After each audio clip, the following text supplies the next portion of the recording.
प्रिय मित्रों,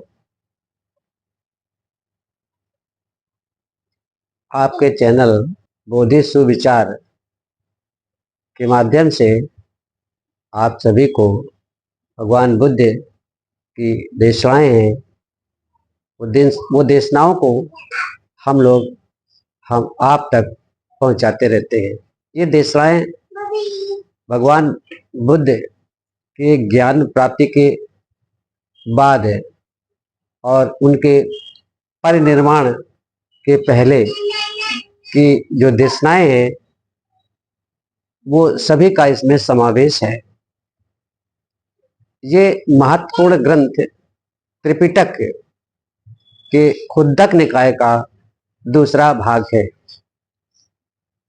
धम्मपद विश्व में इसकी मान्यता है और विश्व में इसको सम्मान दिया जाता है। धम्मपद एक महान ग्रंथ है जो पाली भाषा में लिखा गया है, क्योंकि तथागत बुद्ध भी अपनी देशनाएं जो है वो पाली में ही दिया करते थे। साथियों, ये धम्मपद उसी प्रकार से है जैसे गीता बुद्ध के संसार में ये वही स्थान पद रखता है जो हिंदू संसार में एक गीता का है। हालांकि गीता जो है उसमें एक ही व्यक्ति गीता का उपदेश देने वाला है और एक ही व्यक्ति उसको सुनने वाला है।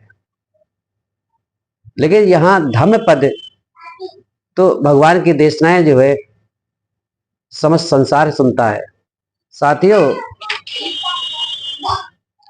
एक समय भगवान बुद्ध अपने कुछ ज्ञानी जनों के साथ में एक मार्ग में विचरण कर रहे थे। कुछ दूर चलने के बाद एक ऐसा स्थान मिला जो गंध से युक्त था, जिसकी गंध जो है खराब थी। उस गंध को देखा और देखने के बाद वो अपने साथ में चलने वाले लोगों को संकेत किया। इसके बाद आगे और बढ़ते हैं।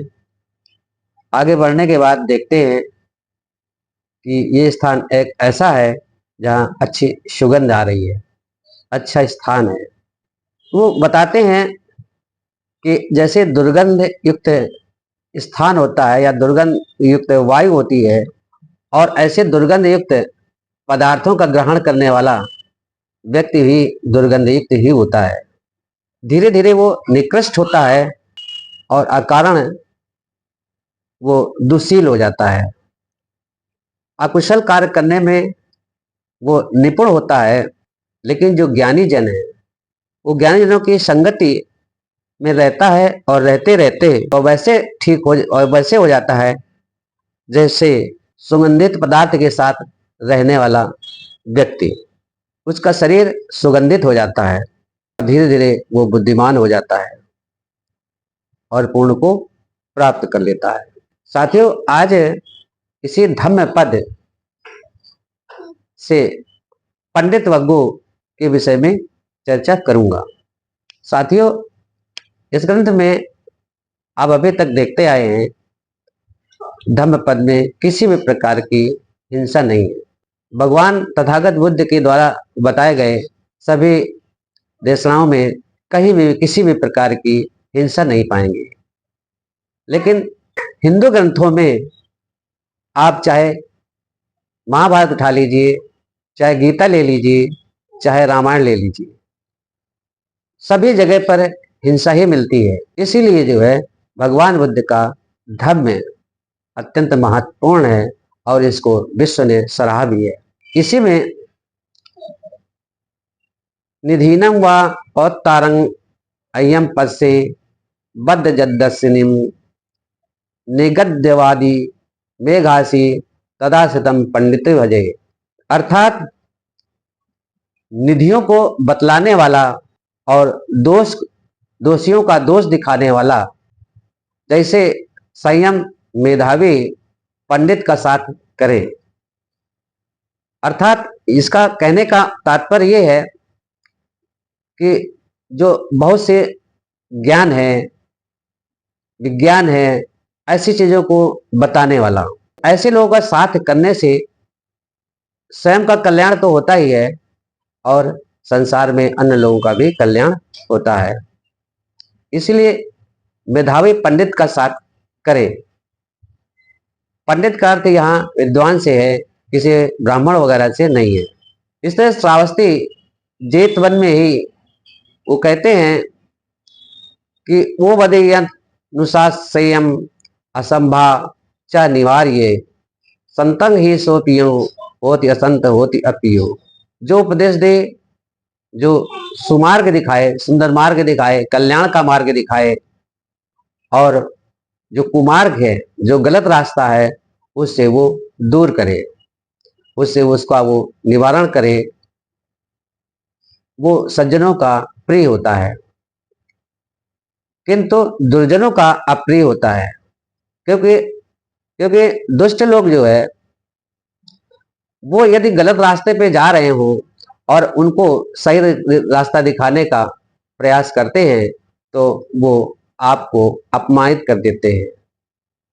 जैसे उदाहरण के तौर पर यदि किसी शराब पीने वाले व्यक्ति को अगर आप उसको शराब पीने से मना करते हैं कि इसको ना पिए, स्वास्थ्य के लिए हानिकारक है, तो आपके ऊपर ही गुस्सा हो जाएगा, आपसे ही नाराज हो जाएगा।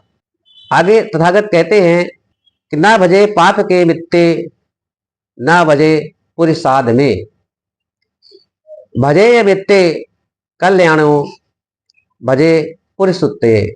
अर्थात बुरे मित्रों का साथ न करें, ना ही अधम पुरुषों का साथ करें।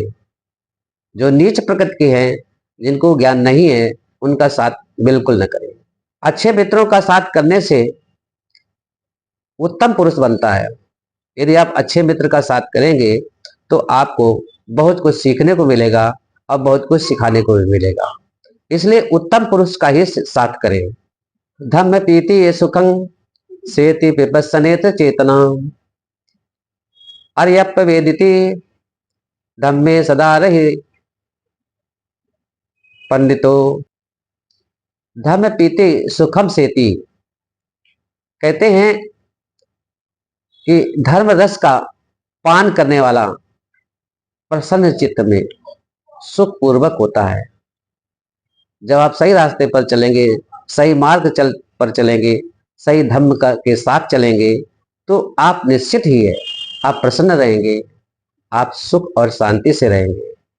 पंडित बुद्ध के धम्म में सदैव रमण करता है।